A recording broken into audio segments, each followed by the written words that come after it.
So our next speaker for the District 22 International Speech Contest, Mr. Andre Red, Spot or Acre? Spot or Acre, please welcome Andre Red.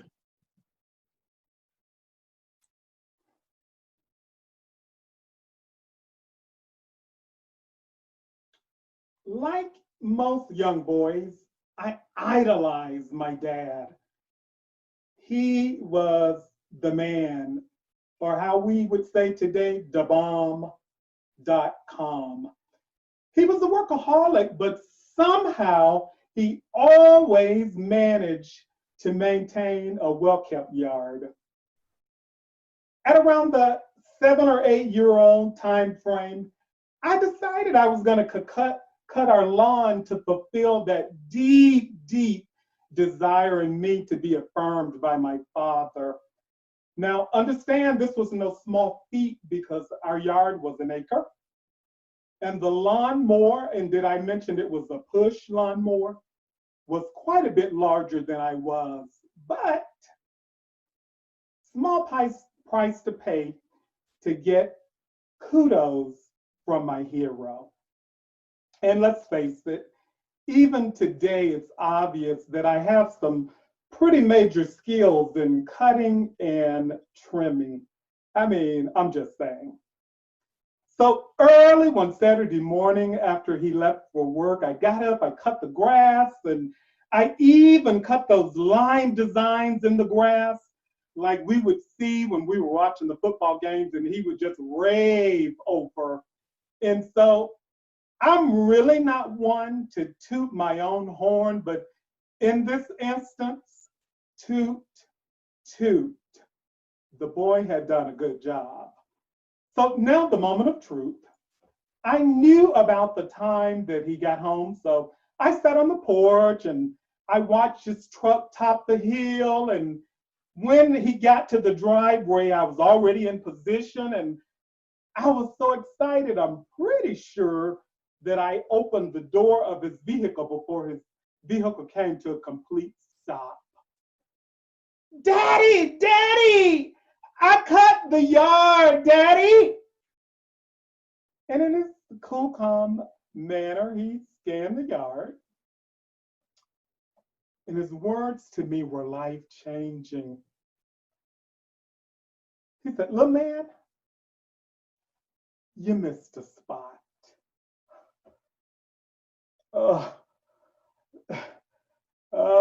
The breath literally left my body.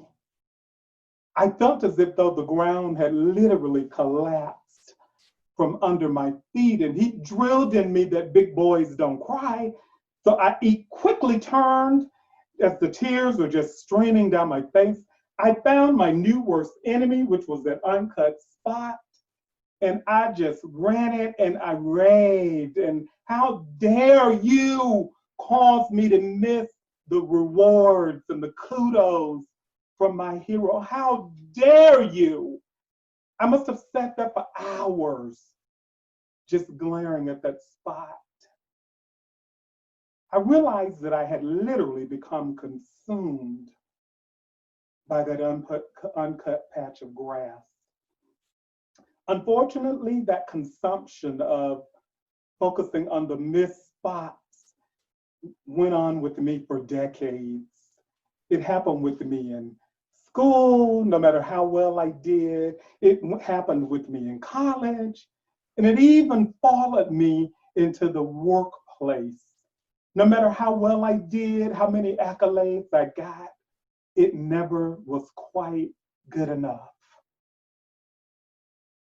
You know, I began to go through these processes where I felt so unfulfilled. And I don't know if you have a truth teller friend in your life, but if you don't, you need to get you one. Because I had one that began to expose to me how judgmental and critical, not only that they observed I was to myself, but how judgmental and critical I had become to others. And I really began to watch that. And as I really began to watch it even more closely, I realized that I was doing the same thing of being judgmental and critical to my son, a brilliant man.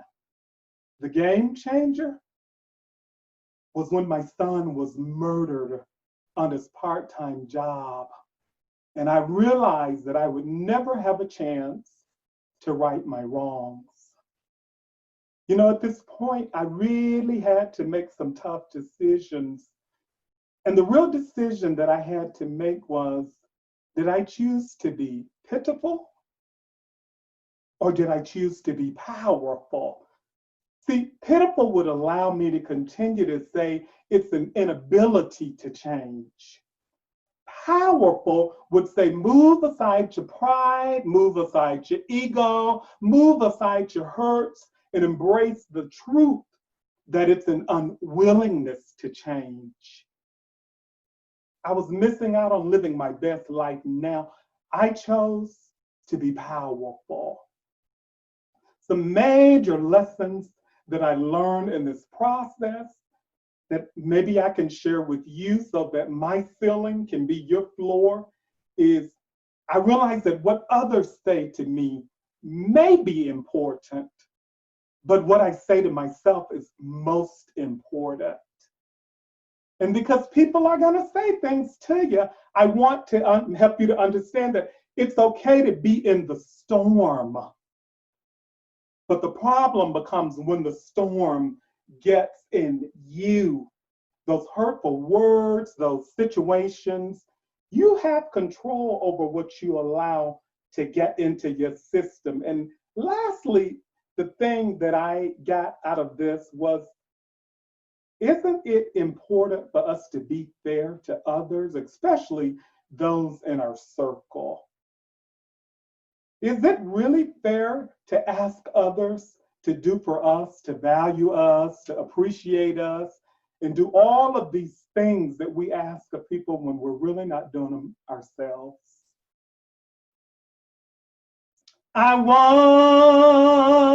was lost, but now I'm found, was blind,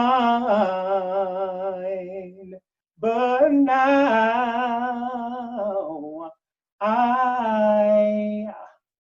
I'm so glad I can see. What about you? Are you living your best life now? Or like myself, are you allowing those hurts to consume you and deprive you? If in fact that is you, one thing that you need to do, just have a real good self-talk with that man or woman in the mirror. And whatever you do, make sure that you're embracing the acre so you're not consumed with the spot. Contest Master. Thank you, Andre.